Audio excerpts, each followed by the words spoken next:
with hindsight, which is a wonderful thing to have. We left the court there as a family, wondering what had just gone on.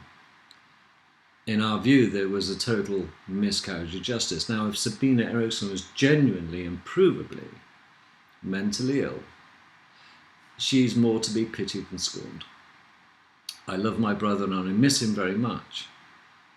And he could have been anybody. It could have been a member of your family, your mother, your daughter, your sister, your uncle.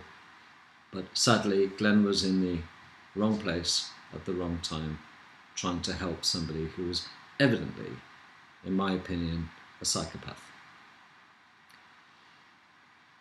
One only has to watch her actions on the M6 to realise that Sabina Eriksson is a little bit more than she appears to be. And yet she was treated with basically kid gloves from day one, even in the courts. It seems that she had some information that the police were rather keen to pursue and investigate. And it is my thoughts, as you'll read in the book, that maybe there's a lot more to this story than the surface in which we've been shown. So we left. We were basically trying to get on with our lives as a family until I had contact from Dave Cann to say he had the same gut feeling and introduce himself to us as a family. And it was thought, primarily by myself and my brother Paul and my brother Gary, with Mark being unavailable, to pursue our own private investigations as much as we could. And one of the things that we wanted to get our hands on was the court bundle, which would be a record from the very first connection with Sabina Eriksson and her sister all the way through to the end of the trial. But this access to this information was denied immediately, and it begs the question, what have the police got to hide? Because there is so much more to this story than the general public and us as a family have been led to believe. And you feel that there's been really a miscarriage of justice here. Now, I'm not looking for a pound of flesh from Sabina Eriksson, because truth be known, and I hate to admit this, because it would be so easy of me to say, yes, the girl did it, and that's the end of the matter, and she should be hung, and all this nonsense. I'm not vindictive like that, and I say, if she seriously has got a mental illness, it's been brushed under the carpet for expediency and getting her through the courts and getting her out of the country. Was she part of a bigger operation that was going on? I think so, but I'm yet to be convinced. But it's extremely difficult to prove, and we're in the process of further investigations. And it's difficult to make a comment here. Flippant comments and assumptions, it's probably safer not to do so. But I can assure you now that as a family, we are still gobsmacked at the lackadaisical way the police investigated this matter. So Dave Cann, myself, and other members of the family have been cooperating and pieced together, and not an easy task, I might tell you, a lot of evidence that we've uncovered, particularly Dave Cann and his team, which would even make my suspicions, and yours once you've read the book, even bigger, because there is so many unanswered questions, and questions that people in authority who should be answerable to the general public, us as taxpayers because we pay their wages, simply blanked. They are not interested. They hide behind this medical incompetence nonsense. The lawyers are, even after being approached, are uncooperative when we ask straightforward basic questions. The MP for Staffordshire, Flellows, basically didn't want to know. It almost seems that he was not warmed off, but you get the impression that, there's no political limelight to be had, so there's no merit in him supporting our actions, because fundamentally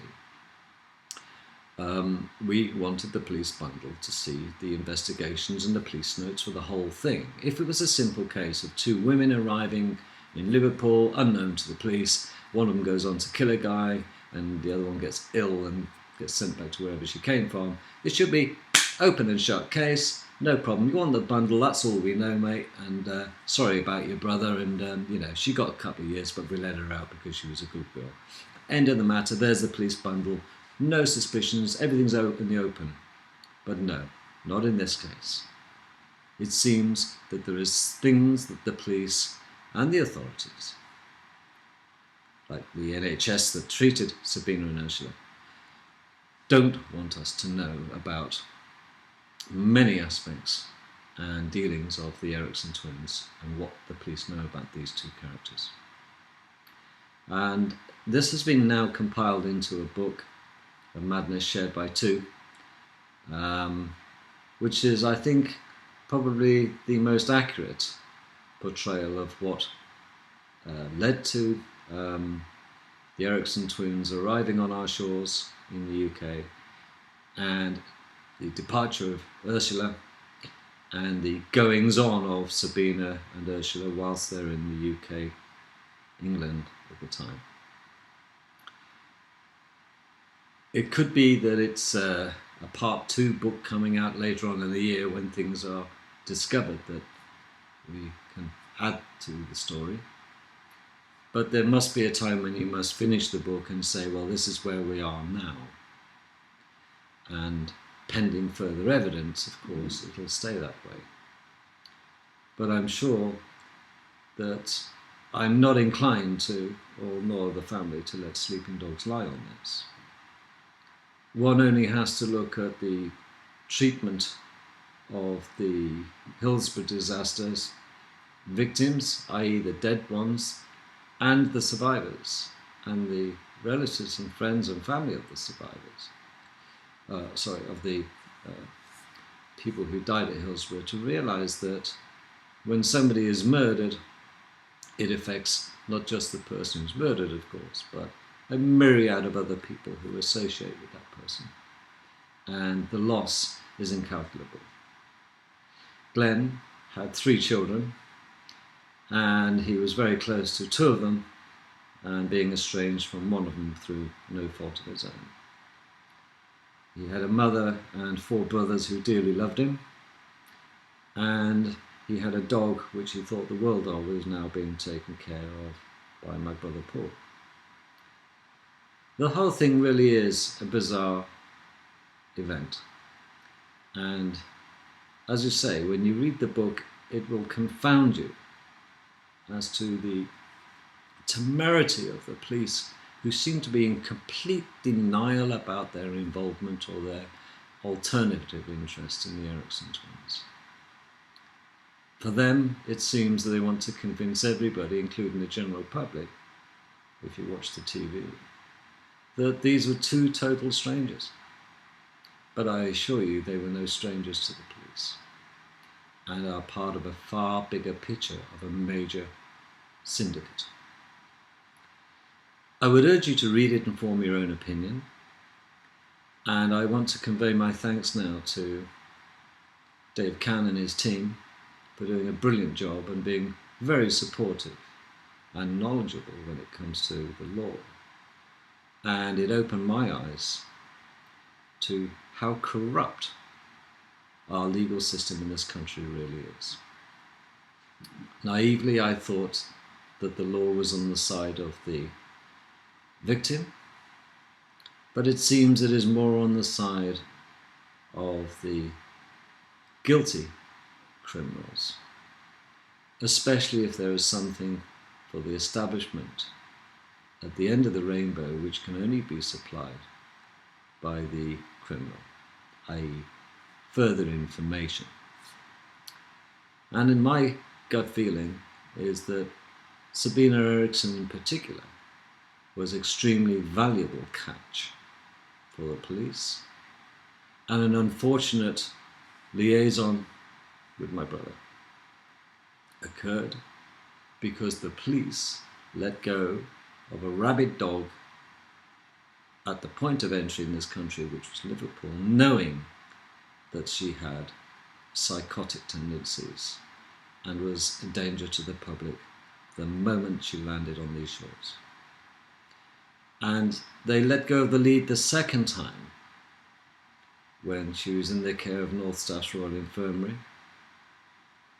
So doubly culpable, because they had two opportunities to arrest her and her sister, who had no reason, it seems, to be on the shores of the UK at the time. I say UK, I mean England, notwithstanding that they come from Southern Ireland, allegedly. So, in conclusion, did she kill my brother? In my thoughts, I think the jury is still out. I hate to forgive the pun. I remain to be convinced, but I certainly think that if Sabina had indeed killed my brother, there was another party present at the time. And you will read why I think that in the book. I don't wish to remain mystical, but I don't want to also ruin the book for you. I hope what I've said has been of interest, but I bear no malice to the Eriksson twins, because they're more to be pitied than scorned, because they are victims as much as my brother in the whole event. But equally, I really don't want the lackadaisical attitude of our legal system to endanger other members of the public. And sadly, I think this is going to happen again. Maybe just in another country, in another time. And it will be the fault of the police forces in this country that some other member, or some loved member of another family, is going to lose his or her life to one of the Eriksson twins, whether it be Ursula or Sabina. Well, let's hope and pray that that doesn't happen. And I want to say thank you for listening to this video, and I hope you enjoyed the book, which I'm sure will be a great success, since it's the most accurate one and has been produced with the full cooperation and knowledge of us as a family.